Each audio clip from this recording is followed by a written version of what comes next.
Hello, my beautiful friends. So I've returned from camping. I survived. So if you've been following along the playbook, you know I have Lyme. You're thinking, PRG, why the hell would you go out in the frickin' woods? You can get a tick on you walking to your car. So I live in eastern Pennsylvania. I live in like the tick capital of Pennsylvania, which is part of our daily life. And I'm on the medicine. What else am I going to do? I'm not going to sit in this house. But I did have to be careful. I couldn't be in direct sunlight. And I couldn't, I just don't have the energy to do the things I normally do when I'm out in the woods.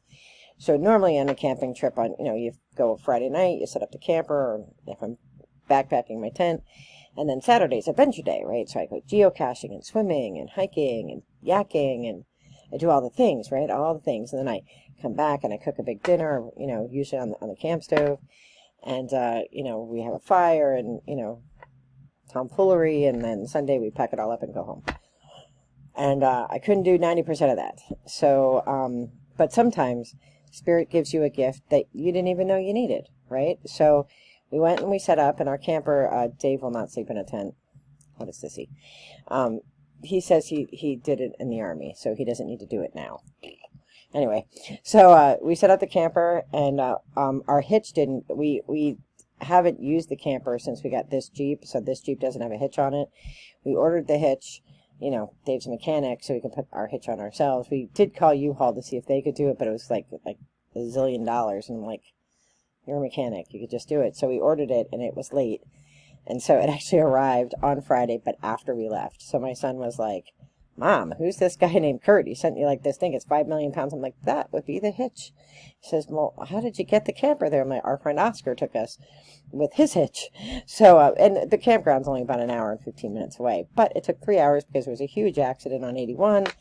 We did a Chinese fire drill on 81 because I started to get tired. I had the Jeep and they were in Oscar's car, and I started falling asleep. So I'm like, somebody needs to come back here and drive because I'm going to fall right to sleep. So we did that. That was fun. So anyway, we got there, we set up, and, Oscar left, and we had a fire, and it was really nice. And then Saturday, the guys, Oscar came back, and our friend Jimmy came back, my friend Pat came, and we just had a really good day. But they went fishing, so I was alone in camp.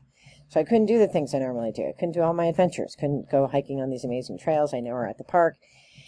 So I brought a puzzle along, which I never do puzzles, but there's one I got from Scotland that was, easy and not too much of a commitment.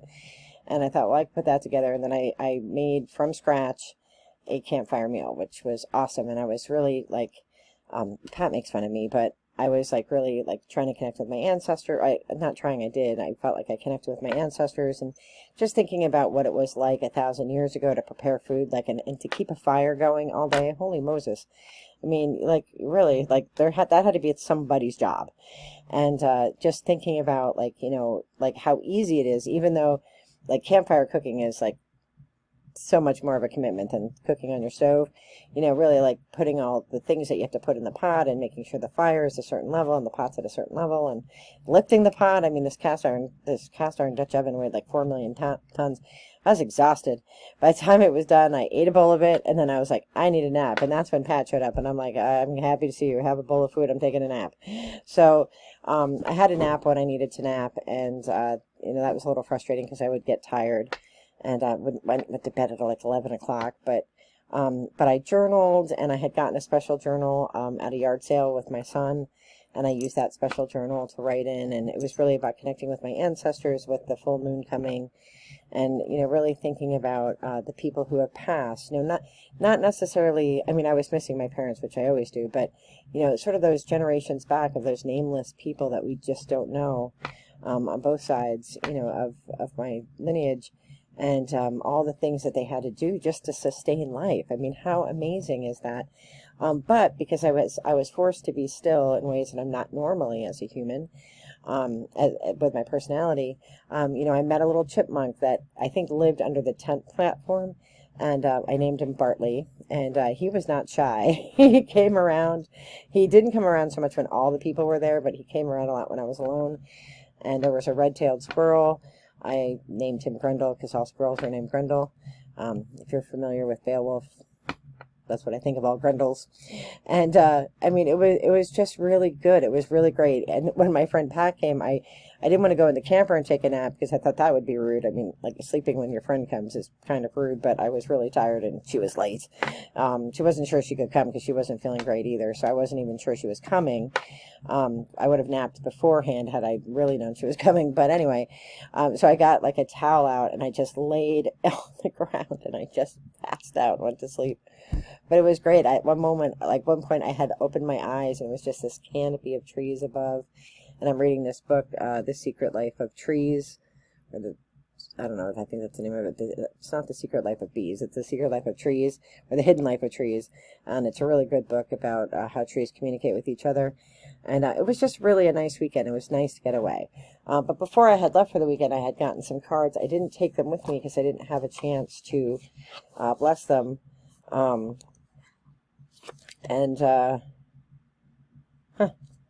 They come with like a little free app, which I'll have to take a look at. It has a little book. And I thought I would just do a real quick reading to see what the energy of the cards are. I pulled cards while I was away. I pulled from the new Ancestor Stone thing, and I got that mountain card again. I have gotten that card every single time I've pulled cards. So I'm just going to bless these. And it's full moon, so I wanted to get them out and about. But I thought, well, if I'm doing that, I may as well come and say hello to all of you. So I'm going to shuffle these. They're really nice. They have like gold. And I don't know if they're new or old. I saw Sassy did her unboxing, and I was laughing because I'm like, oh, these are pretty nice cards. I should open them up. So thank you for the reminder, Sassy. We'll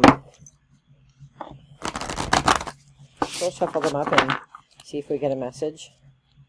It was really nice. I was thinking the guys were trying to burn this log, which was a hilarious thing. And I was just really like thinking about this log, and I don't know. When I look in campfires, I see faces, I see figures. You know, I don't know. I know other people do too, but you know, I'm probably kooky. But you know, I was just thinking about this tree and how it probably didn't want to give up its life because it was really hard to burn. So it was cut down when it was still living.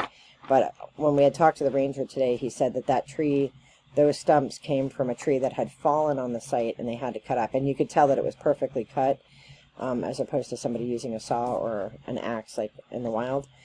So, you know, this tree was not giving up the ghost. And I thought we had it standing. It was too big for the fire pit.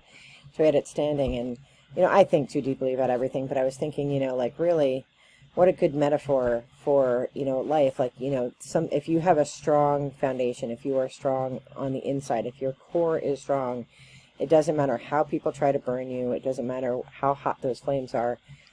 It's going to take a lot to get you to go until like the physical nature of your being, your physical being can't take the heat, right, physically. But people come at you spiritually, and, you know, they always joke because they always call me a witch and, you know, call me whatever you want. But I am mindful that a lot of my ancestors met their demise because they were accused of witchcraft. So, you know, I was thinking about that. I was connecting with the ancestors and thanking the tree and, you know, thanking it for its service in the wild, and then thanking it for its entertainment to us. And, you know, and of course, the boys are making fun of me.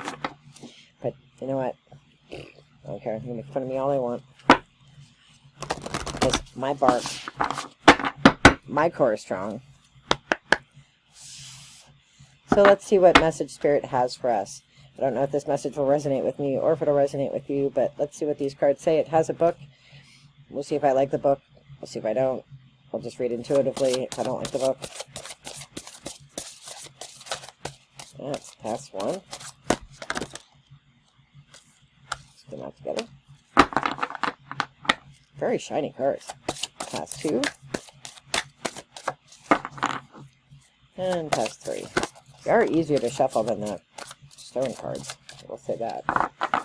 Alright, what do we have here? Alright, what came out together was Wholeness and Rise Above. They are very pretty cards. That's Rise Above. And this is Wholeness. And this deck is, what's it called? It's called Ascension Oracle by Nari Anastasia. They're pretty. Rise above wholeness. And then this other card is Ascending Soul. They're numbered, which is nice because then you can find the little wee description. All right, wholeness. I opened right to it. All healing is essentially from release from fear. There are times in your life when you feel tested by the challenges of the human body. Well, hell's bells, that is the truth. Human frailties and vulnerabilities can test and challenge your mind into believing that you are not strong, whole, or powerful. Stay conscious, loved one. The ego can sometimes work through your denser body to conspire against your mind. It's only when you are in two minds that disempowerment occurs. Do not allow your body to be a mirror of a split mind. This is conflicting energy in your mind that may have you feeling doubtful and disconnected from your divinity. Return your mind back to the unified presence of spirit and oneness and wholeness. By staying strong and firm in this belief of wholeness, your body will entrain to this vibration and naturally return to its whole, balanced, and healthy state. When you trust in spirit and remember your divine light, miracles are imminent. Allow your mind to merge into the oneness of our infinite creator and regain authentic, limitless power. Allow your mind, loved one, to return into the wholeness of love. And then there's like a little exercise. Close your eyes, take a deep breath, and breathe out. Visualize a shimmering light between your eyebrows where the third eye is located. See this light growing, expanding out through your whole body. Repeat, I am of one mind with our infinite creator. And then there's an affirmation. I am whole, balanced, and healthy. I am empowered with strength as I remember my oneness with Source. Well, I like that. And isn't that the truth? Like, I mean, even though, like, physically I can't be in sun, the sun bothers me, like, to no end, because of the doxycycline, it just makes me very sensitive. The sun gives me a headache. But, you know, I had this chance to be with spirit in a way that I wouldn't have been had it been a normal camping trip. I mean, we had reserved the site months and months ago. But I wanted to go, and I needed to get out of the house. I needed to get out of this air and into nature. So I like that. That's all right. And that was partnered with 33, which is Rise Above. You have the power within you to rise above whatever is currently seeking to bring you down. You're a divine spiritual being having this human experience through your body, but you are not of this body. When your body is feeling overwhelmed, step back and observe the experience and ask your body, how can I best support you through this? Then listen to the intelligence of your body through the quiet whispers of your soul. Perhaps you may have to adjust your diet or lifestyle and take time out to rest. By doing so, you step more into your authentic power, which then supports your body. It goes on. I don't want to bore the crap out of you by reading. The exercises: take a moment to feel your body, feel it breathing in and out. Ask your body how it feels, listen to the answer. Now ask yourself how you can best support your body. And then the affirmation is, I rise with conscious awareness above the illusions of suffering born from the mind. I like this deck so far. All right, Ascending Soul. What does that mean? Rise up and be the light that shines the way. You are the embodiment of love. This is your true self. This creative light and power continue to reveal themselves more each day. There may be moments, however, when this light is overshadowed by the cloudy waters of your emotions and you feel as though you are becoming unhinged. Loved one, the old paradigm is within you, with all its limitations, is falling away. Light waves from the sun are being emitted, transforming and preparing your body for your next evolutionary chapter. Be patient. Every challenge, be it physical, mental, or emotional, is simply layers of limiting beliefs being shifted. If you're feeling overwhelmed, remember your magnificent light is unfolding, and everything you're going through is the unfoldment of absolute love. And then there's the exercise, and that's visualizing light at your heart center. And then the affirmation is, I let go of what no longer serves me, and with strength, courage, and faith, I open myself to the light of love and that I truly am. Well, I love these cards. These are really, and they're pretty too. And I don't quite understand this one. It's got legs, I don't know, popping out. I don't get that one necessarily. But the others are really pretty. And what a message. You know, yes, I'm physically sick, and yes, I have to take care of myself, but, you know, there were other things that I could do, right? And I could become closer to nature because I had to sit still and pay attention. And it was really refreshing. And so if you have the ability to go out into nature, to stop, to be still for a minute, I recommend it. It's like a cup of tea for the soul. And I came home, and we emptied the car, and I promptly took a 3-hour nap. Then I felt better. And I know that I have to nap. I know that I have to get rest throughout the day because I can't sustain long periods of activity. But it's getting better. The doxycycline is working, I think. You know, I'm just mindful of and grateful for having had the opportunity to go, for not being afraid of going, and for having the courage to sit still. Because for someone like me, that takes courage and bravery. And it can lead to depression because I feel very, you know, unsettled. But I actually felt really good. And I really enjoyed the weekend. So I'm so thankful to Spirit, thankful to God, and blessed by the experience. So I am wishing you all the very best in light and love. Be well. Take care.